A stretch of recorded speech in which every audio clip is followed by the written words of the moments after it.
Section 1.1, Approximation and Error. These are the rules for significant figures. Number 1 basically says that any number that's not 0 is going to be significant. Number 2 tells me that any trapped zeros are automatically significant. So the number 23,001 is going to have 5 significant figures because those two numbers, those two zeros in the middle, are trapped. And number 3, they talk about leading zeros and trailing zeros. The number 4,500 has 2 trailing zeros, therefore it only has 2 significant figures. The number 0.005, all those zeros are considered leading zeros. They are not significant, so that number, 0.005, is only going to have 1 significant figure. In rule number 4, it tells me that zeros to the right of a number in a decimal point are significant because we can assume that they represent additional levels of accuracy. When you have a number like 2.30, that actually has 3 significant figures. The fact that you have 2.3 followed by a 0 tells me this number probably was something like 2.299999, and when we round to 3 significant figures, we had to round that to 30. So there's a reason for that to be there. So that number is going to have 3 significant figures. Example 1.1. Round the number 10.562 to the nearest whole number. To the nearest whole number, the answer here is going to be 11. To 2 decimal places tells me that you need to keep 2 decimal places. Here's a decimal point. You want to keep the 5, you want to keep the 6. Now, you're not just going to chop up the number to make it 10.56. You have to take a look at the number that comes right next to it. In this case, that number is the number 2. Because 2 is less than 5, this is going to stay 10.56.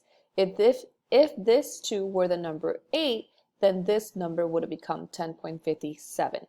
So right now, 10.56 is the answer to this question to 2 decimal places. DP is decimal places. 3 significant figures. So I look, the 1 is significant, the 0 is significant because remember it's trapped, and the 5 is significant. So the answer is either going to be 10.5 or I'm going to round up to 10.6. Because the number next to the 5 is a 6, which is higher than 5, then I'm going to make this 10.6. In part B, you are supposed to first write down the number of significant figures that each one of these numbers has. So in the first example, 25,400, these 2 zeros are considered trailing zeros. It only has 1, 2, 3 significant figures. 0.006, these are leading zeros. They are not significant, so then this only has 1. 0.3052, this 0 in the front is a leading 0. This 0 is trapped, so it's going to have 4 significant figures. 40.00560. The fact that there's a 4 now in front of all these zeros makes these zeros trapped, because remember that any number that's not 0 is automatically significant.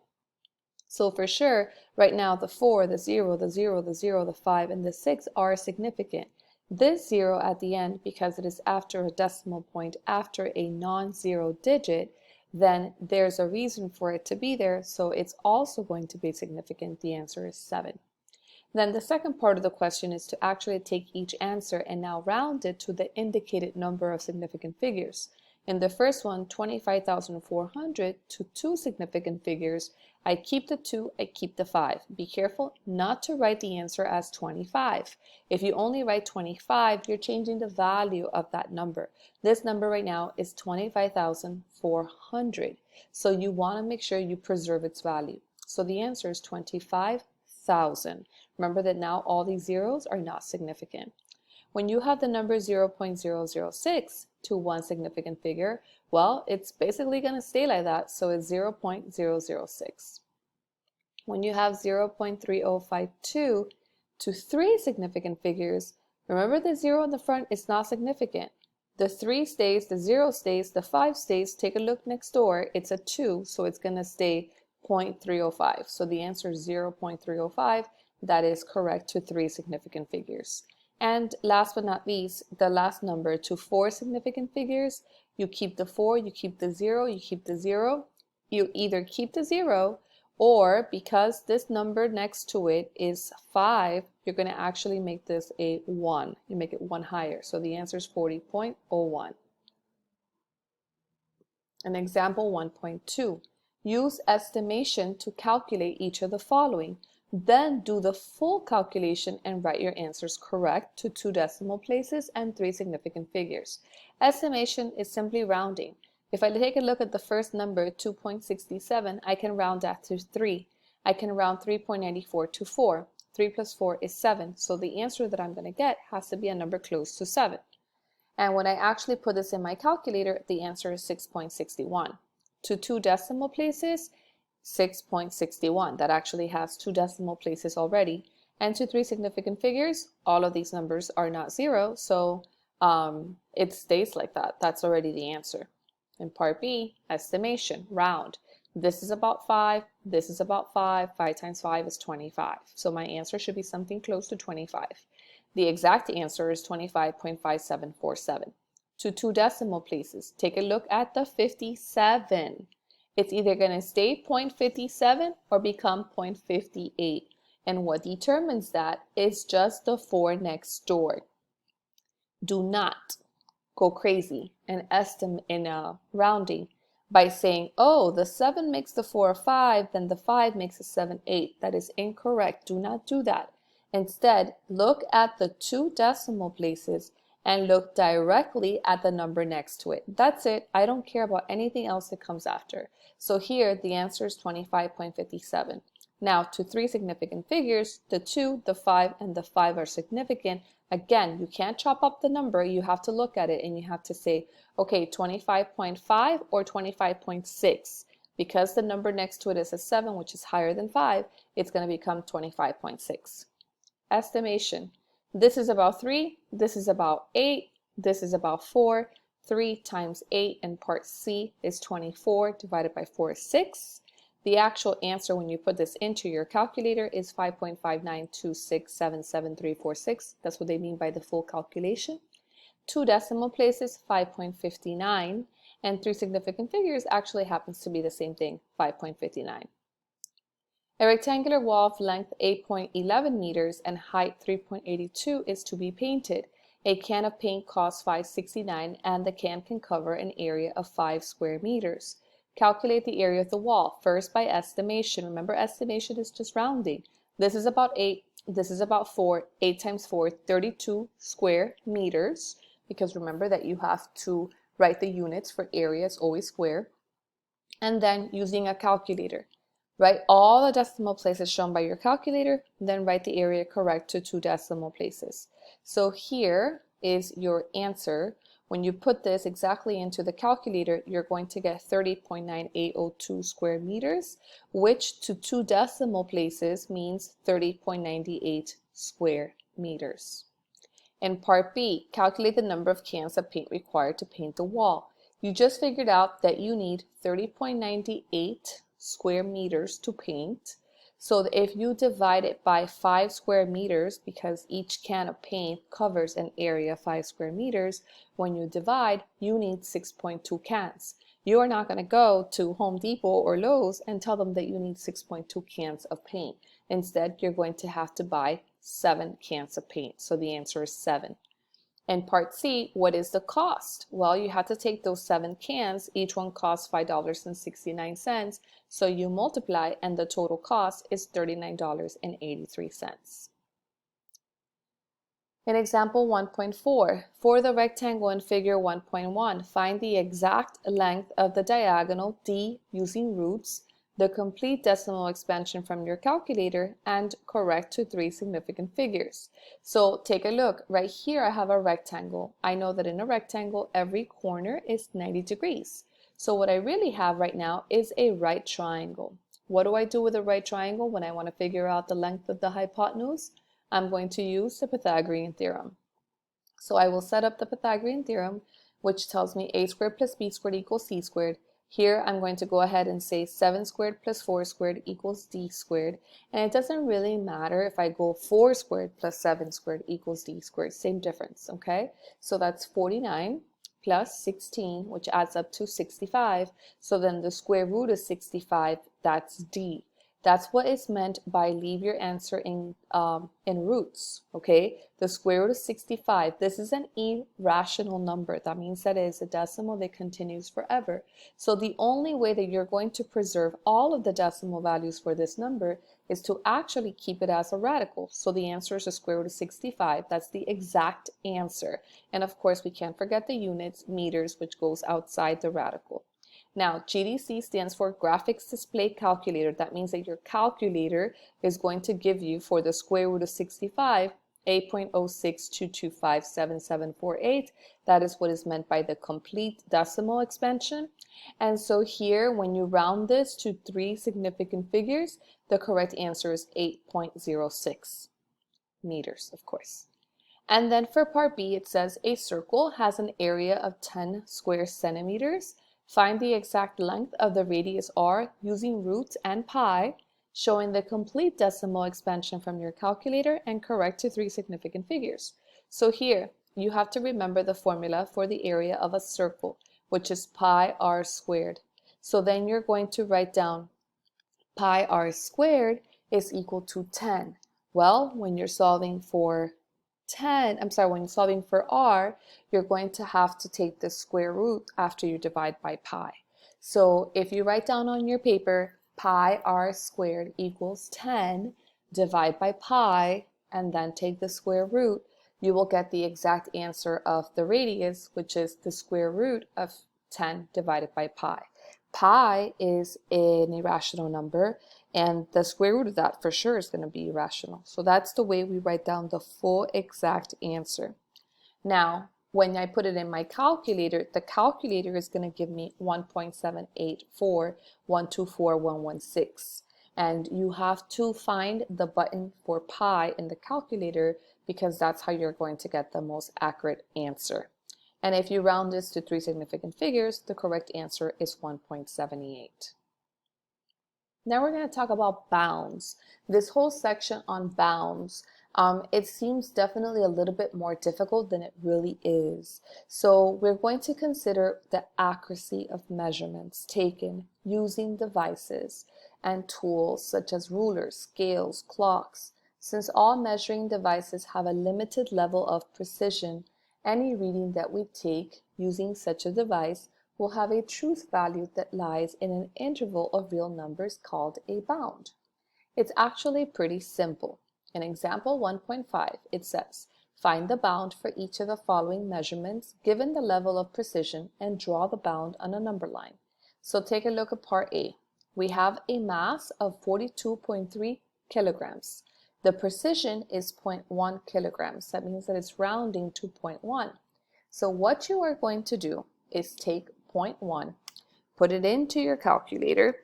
0.1 divided by 2 is going to be 0.05. So I take that amount of precision and I split it in half. I divide it by 2. I will take 42.3 and I'm going to subtract 0.05 and I get 42.25. And then I take 42.3 and I'm going to add it to 0.05 and I'm going to get 42.35. So that is going to be my answer. If you take a look here at the solution, that means that I am basically between 42.25 and 42.35. Okay, so that's what they mean by the bound. In part B, we have a force of 14 newtons. So the precision is 1. I take 1 divided by 2 is a half. If I take off a half and add a half, I'm between 13.5 and 14.5.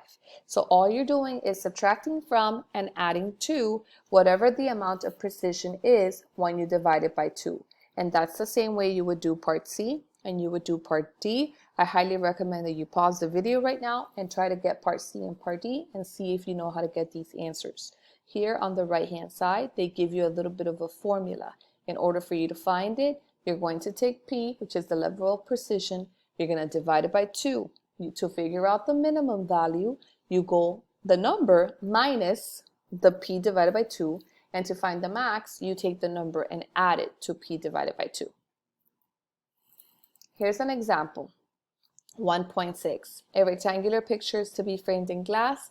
It has a length L and width W respectively of 64.3 and 48.2, correct to 0.1 centimeters. Part A, find the bounds on the measurements of L and W.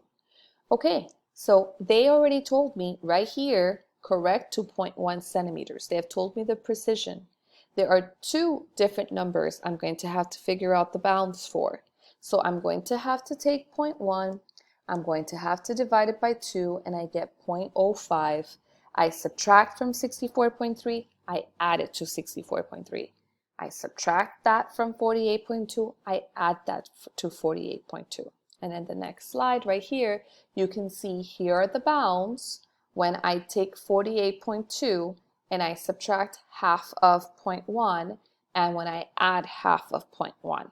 Same thing for the length, okay? Part B says find the bound on the area. Okay, well, the minimum that it could possibly be, the area, when I multiply length times width, is going to be whatever the minimum possible length is times the minimum possible width. I think I reversed them, but it doesn't matter. So I take my two minimums and I multiply, and the minimum area is 3,093 square centimeters. The maximum area is going to be when I take my two maximum possibilities, and it's 3,104 square centimeters. So the bounds on the area are between those two numbers. Compare the level of precision of A to that of L and W. Well, they already told me the precision for the length and the width, it's 0.1 centimeters. To figure out the precision of the area, I have to subtract. So when I subtract, I get 3,104 minus 3,093, which is 11. So that means that that's the level of precision for the area, 11 square centimeters. Percentage error. Percentage error. If we want to quantitatively judge how well a measurement approximates an exact value, we use the concept of percentage error of measurement. So there is a formula.